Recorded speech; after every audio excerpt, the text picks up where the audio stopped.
If you're an e-commerce brand and you really need to start selling more products or increase the ROAS that you're seeing in your Google Ads campaigns, and you're wondering whether you should be focusing on shopping or Performance Max in 2024, stick around because in this video, I'm going to be letting you know which is the right type of campaign for your e-commerce business. And to answer this, we need to look at a couple of factors, including the type of products that you're selling, your current situation. You then need to look at the pros and cons of each type of campaign, so especially your shopping or your Performance Max campaigns. And then we also need to look at how many conversions you have been getting over the last 30, 60, and 90 days. But I think you would agree with me that regardless of which campaign you are using, one of the core factors for success will be that you need to be optimizing your campaigns the right way. And to help you with that, I want to give you access to my Google Ads e-commerce optimization checklist. And this is a checklist which takes you through all of the different optimization actions that you need to be completing in your Google Shopping and your Performance Max campaigns in 2024. And if you want to get access to that checklist, all you need to do is to follow that link in the description below. But right now, let's start with that first core question, and that is, what type of product are you selling? And what we're really looking at here is, does your products have existing search volumes? And to really explain this, let me give you a perfect example. A good friend of mine started his e-commerce brand way back in 2008.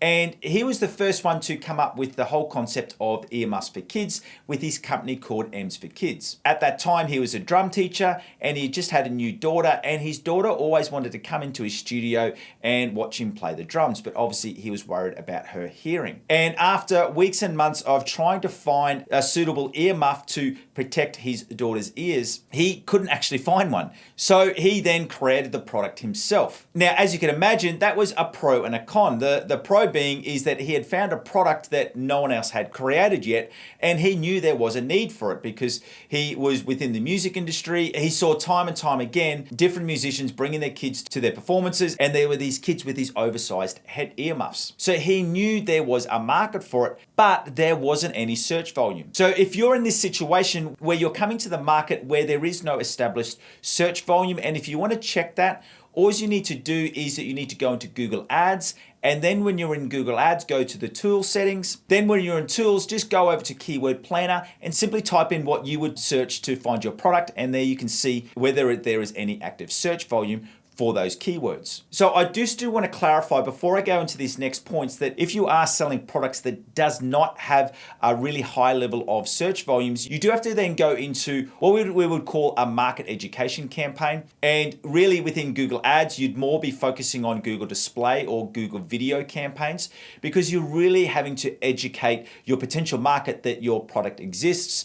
And what we find with best results there is that that is really synced really well with similar imagery and messages around a social media campaign. But if that is you, I would say that I would also still start with a Google Shopping campaign, because if that traffic does start to increase, you're going to have your products there ready to go to start on that shopping feed once you get those searches coming into your campaign. Now, if that's not the case that you're facing, so if you've got e-commerce products that do have a high level of search volume, we then want to come to the next question of really reviewing what is your current situation.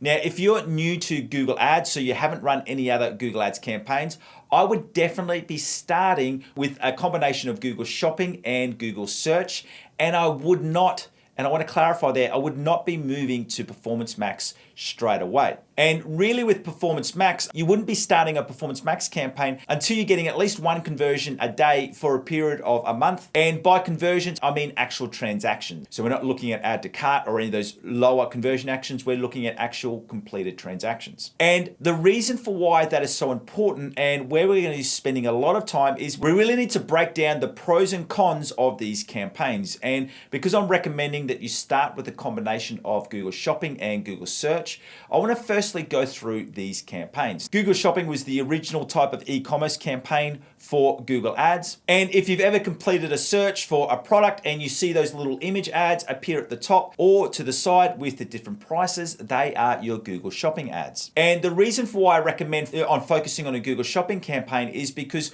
with Google Shopping, you are able to review your search terms, and then that allows you to then go in and add in some extra negative keywords. so that you can then refine the searches which your ads are appearing on. And then what you can also do is you can also adjust your product titles, which then alters the different search terms that your ads are triggered for. Now, and this is one of the core differences between Google Shopping and Google Search, because with Google Search, it has the same functionality in that you can add in extra negative keywords. But with Google Search, you're actually also choosing the keywords that you want your ads to be targeted for. Whereas with Google Shopping, it very much comes off your product titles and your product descriptions. So what you want to be doing there in your product titles is you want to be making sure you've got keyword focus in your product title. And the general rule would be that you would have your product title, then your brand name, and then any extra keyword or product modifiers. What we mean by that in your product title, so for a good product title for a shopping feed,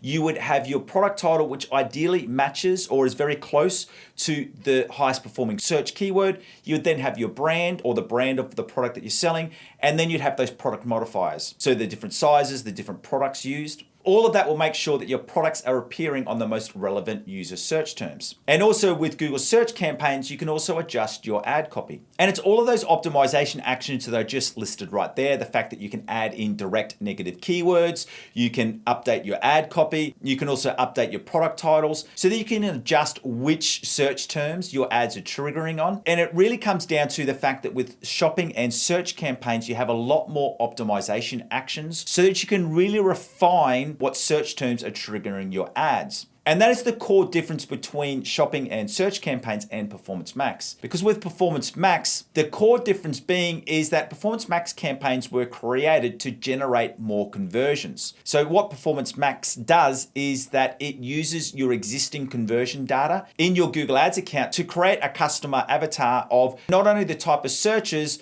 but the best performing audiences and the demographics that convert for your products. And then it also goes out and reaches similar types of people, targeting your ads for people who are not even searching for your products or don't even know your brand. And if you picked up that full explanation there, you can actually see the big reason for why you should not start with Performance Max and focus on shopping and search is because if you don't have any active data currently in your Google Ads account, Google doesn't know within its Performance Max campaigns what type of people convert for your products. So what you want to be doing is you firstly want to be focusing on Google Shopping and Google Search so that you can really hone in on the best performing keywords and products that are going to be best for your business. And then you can come through and add in and do some testing around Performance Max, which is then going to expand and reach your products out into new markets that you may not currently be focusing on. So if you're just starting marketing with Google Ads, start with a collection of Google Shopping and Google Search campaigns.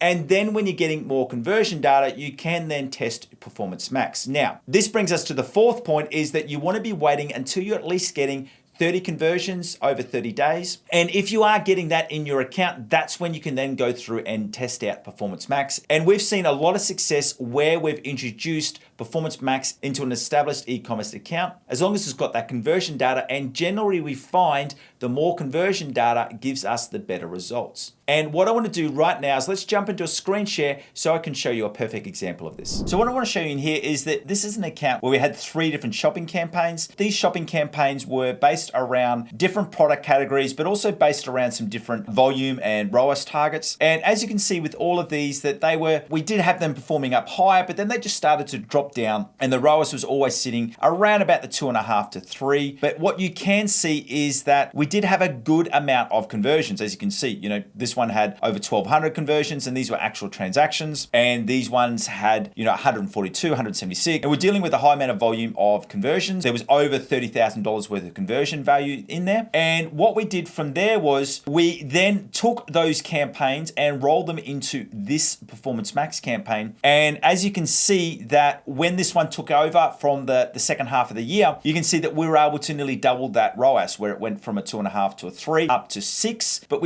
as you can see here, we still did keep a dynamic search campaign in there. And that was between those two campaigns, we had a conversion value of 8.5 and 6.1. And as you can see, that was doing a lot better than the 2.5 to 3.5 that we're getting with Google Shopping. But I definitely do not want you to take away from that screen share that Performance Max was the better option and shopping shopping wasn't as good because the Performance Max campaign was only able to jump in and perform so well because we had close on 1,300 conversions or transactions inside of those different shopping campaigns, which was the reason for why we saw such quick success with Performance Max. Also, what we did do there between the search campaign and the Performance Max campaign is that we targeted the Performance Max campaign to really focus on new customers. We added in our own brand into the brand exclusions list. And that was the way that we're really using Performance Max to continue to grow their market share while we're using our search campaigns. And we did also have some different smaller shopping campaigns still running, which were really targeting our remarketing and also our current users. So what I really want to stress in this video is it's not a matter of shopping is good and Performance Max is bad, or Performance Max is good and shopping is bad. It's really using these campaigns in the right way. And I've said this time and time again that if you've got a really high performing shopping campaign and you're still seeing the results and the number of clicks and impressions that you're getting increase, I wouldn't just change over to Performance Max because it's a newer type of campaign. But if you are starting to see some limitations in your shopping campaigns and you're just seeing that you're unable to scale the shopping campaign any further, that's when I would really seriously consider introducing Performance Max into your total Google Ads account. So once again, thank you for joining me. My name is Aaron Young and I'm from Define Digital Academy and I'm your 15,000 hour Google Ads Master. And remember, if you want to know exactly how to optimize your shopping and your Performance Max campaigns to see better results, make sure you follow that link in the description below. And it goes without saying that whether you're going to be using shopping or Performance Max, you're only going to see success if you've got these campaigns set up the right way. So if you want to see how to set up your shopping campaigns the right way, go through and watch this video right here. Or if you want to make sure that you're setting up your Performance Max campaigns the right way, go through and watch this video right here. As always, it's been my absolute pleasure having you here. I look forward to seeing you in one of these two videos right now. See ya.